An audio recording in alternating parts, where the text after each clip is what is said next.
পঞ্চায়ত নিৰ্বাচন লৈ পেলাই ইতিমধ্যে আমাৰ ভাৰতীয় জনতা পাৰ্টিয়ে প্ৰস্তুতি আমি কৰি গৈ আছোঁ। আমাৰ ইতিমধ্যে সমষ্টিবিলাকৰ পঞ্চায়তৰ ডিলিমিটেশ্যন হৈ গ'ল। ৱাৰ্ড মেম্বাৰ বা যিবিলাকৰ চিটৰ যিটো য'ত ST SC women reservation unreserved এইবিলাকো আমাৰ নটিফিকেশ্যন হৈ গ'ল।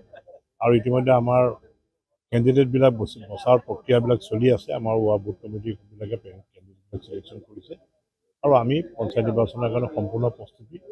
পঞ্চায়ত নিৰ্বাচন এবাৰ আমাৰ ফলাফল ভাল হ'ব। যিহেতু পঞ্চায়ত নিৰ্বাচনত আপোনাৰ অপপয় আৰু বিজেপিৰ মাজত অভিজ্ঞতা নাথাকে, গতিকে অপপয় আপোনালোকলৈ প্ৰত্যাহ্বান নমাব নেকি? নহয় মিত্ৰতা থাকিব এইটো। যিহেতু আমাৰ ৰাজ্যিক কমিটিয়ে মাননীয় মুখ্যমন্ত্ৰী ডাঙৰীয়াক আমি সেইদিনা বহিছিলোঁ, মিটিং সভা হৈছিলে, তাত অগপৰো আছিলে, তেওঁলোকৰ সভাপতি অতুল বৰা ডাঙৰীয়া, আমাৰ ৰাজ্যিক সভাপতি আছিল।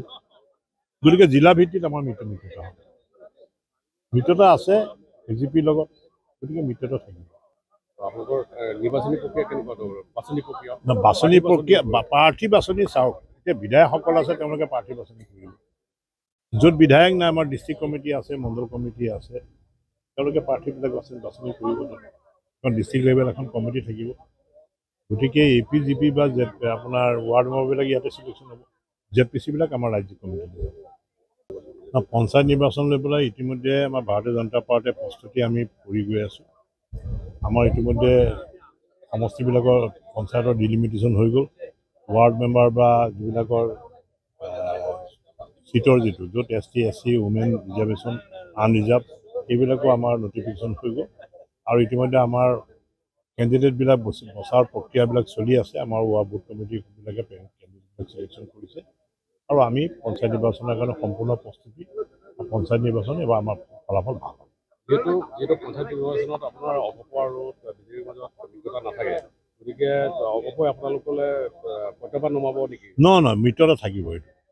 যিহেতু আমাৰ ৰাজ্যিক কমিটিয়ে মাননীয় মুখ্যমন্ত্ৰী ডাঙৰীয়াক আমি সেইদিনা বহিছিলোঁ, মিটিং সভা হৈছিলে, তাত অগপৰো আছিলে, তেওঁলোকৰ সভাপতি অতুল বৰা ডাঙৰীয়া, আমাৰ ৰাজ্যিক সভাপতি আছিল।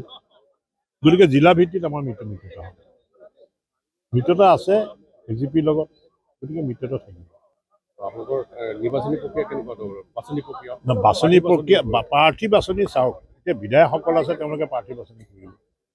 য'ত বিধায়ক নাই, আমাৰ ডিষ্ট্ৰিক্ট কমিটি আছে, মণ্ডল কমিটি আছে, তেওঁলোকে প্ৰাৰ্থীবিলাক বাছনি কৰিব। কাৰণ ডিষ্ট্ৰিক্ট লেভেল এখন কমিটি থাকিব। গতিকে AP GP বা আপোনাৰ ৱাৰ্ড মেম্বাৰবিলাক ইয়াতে ছিলেকশ্যন হ'ব। ZPCবিলাক আমাৰ ৰাজ্যিক কমিটি। আপুনি বিচৰা বাতৰি পাব কেৱল News 18 এপত। News 18 এপ ডাউনলোড কৰিবলৈ স্কেন কৰক এই QR কোড। Google Play Storeতো পাব এই News 18 এপ।